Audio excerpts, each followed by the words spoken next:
একই ক্লাসে পড়তো আর দুজন বেশ ভালো বন্ধুও। একদিন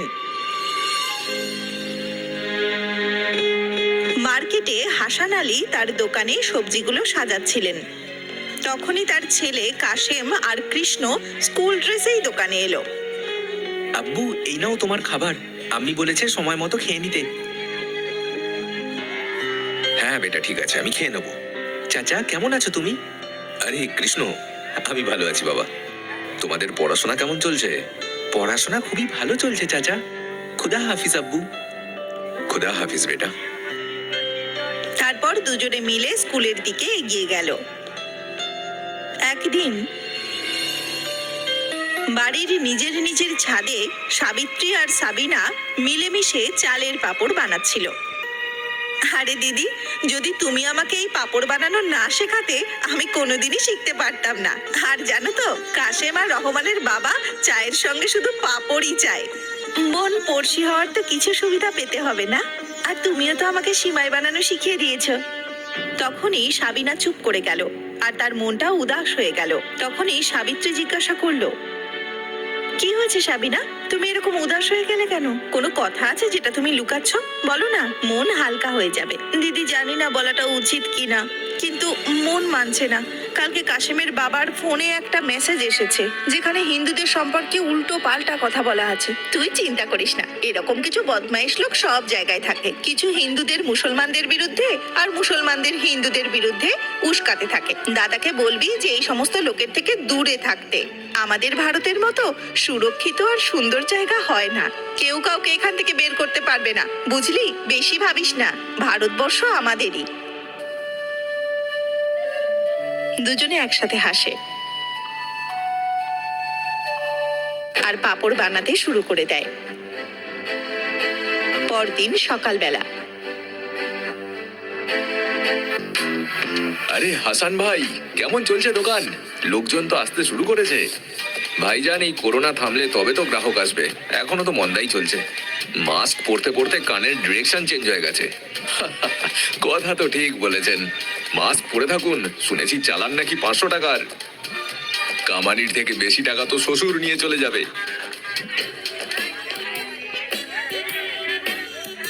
আরে কি কথা হচ্ছে শর্মাজি?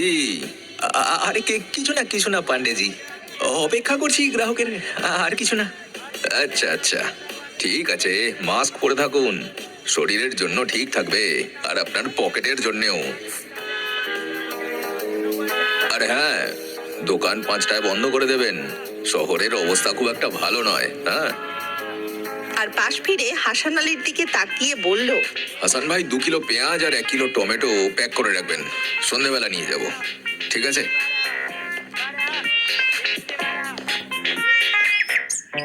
সন্ধ্যাবেলায় গিরিধর শর্মা তখন পুজোয় ব্যস্ত আর কৃষ্ণকে তার মা খাওয়াচ্ছিলেন। হঠাৎ গলির দিক থেকে চিৎকার চেঁচামেচি শোনা গেল। শর্মাজি তাড়াতাড়ি দৌড়ে বাইরে এলেন তো দেখলেন গলি দিয়ে কিছু ভিড় হাতে ডান্ডা লাঠি নিয়ে এগিয়ে যাচ্ছে। তখন শর্মাজি সমস্ত কথা তার স্ত্রীকে খুলে বললেন। ওদিকে হাসান আলীর বাড়িতে যখন টিভি চালানো হলো তখন সেখানেও দাঙ্গার খবরই চলছিল। সম্পূর্ণ গাজিয়াবাদে পুলিশ ছেয়ে গেছিল। কাশেমের বাবা, এসব কি হচ্ছে? যে কথাগুলো ছড়িয়েছিল সেগুলো সত্যি নয় তো? আরে বেগম, কেমন কথা বলছো? চিন্তা করো না তুমি, সব ঠিক হয়ে যাবে। রাত্রিবেলা গিরিধর আর হাসান আলী বাড়ির ছাদে এলো। আরে হাসান ভাই, শহরে কি হচ্ছে এসব? কিছু তো বুঝতেই পারছি না। ভাইজান, এখন আমাদের দেশের অবস্থা খুবই খারাপ। না জানে কার নজর লেগে গেছে আমাদের ভারতে। আচ্ছা হাসান ভাই, কোনো প্রয়োজন পড়লে আমাকে বলবেন, আর সম্ভব হলে বাড়ির বাইরে বেরোবেন না। নমস্কার, চলি। হ্যাঁ ভাইজান, আপনারাও আপনাদের খেয়াল রাখবেন। আল্লাহ হাফিজ। তারপরেই রাত্রিবেলা কিছু অজানা লোকের ভিড় হাসান আলীর বাড়ির সামনে একত্রিত হচ্ছিল। তারা দরজায় ঠকঠক করা শুরু করে দিল। সবাই মিলে ভয় পেয়ে গেল। হে আল্লাহ, এবার কি হবে? এই ভিড়ের লোকেরা না জানি কি করবে। কাশিম, রহমান, কোথায় তোমরা? সবাই ঘরের মধ্যে লুকিয়ে পড়ো। সাবিনা, ভয় পেও না, দরজা খুলছি আমি। তুমি দরজা খুলো না, ওরা আমাকে আর তোমাকে মেরে ফেলবে।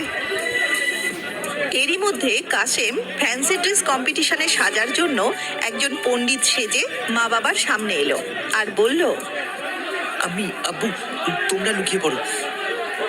আর দেখতে না দেখতেই সে দরজাটা খুলে দিল। ভিড়ের লোকেরা যেই তাকে দেখলো অমনি বলল, আরে চলো চলো চলো, এটা তো পণ্ডিতের ঘর, চলো এখান থেকে। সমস্ত ভিড় তাদের বাড়ি থেকে আগে এগিয়ে গেল। আর হাসান আলী, কাসেম, রহমান আর তার স্ত্রীকে নিজের বুকে জড়িয়ে ধরলেন। হে খুদা, তোমার অসংখ্য ধন্যবাদ। ওদিন রাতেই আরো কিছু লোকের ভিড় এসে জমল গিরিধরের বাড়ির সামনে।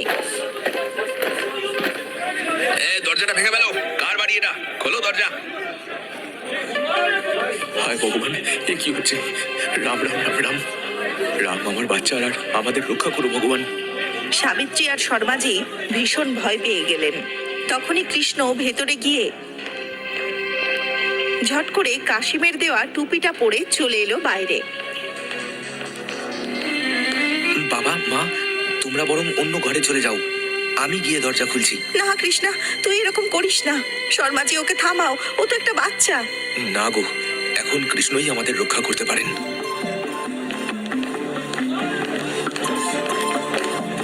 আর কৃষ্ণ গিয়ে দরজাটা খুলে দিল। ভিড় ওকে দেখে বলল, আরে ভাই চলো, এ তো কোনো মুসলমানের বাড়ি, ভুল খবর পেয়েছি আমরা। চলো চলো আগে চলো। হ্যাঁ হ্যাঁ চলো এখান থেকে।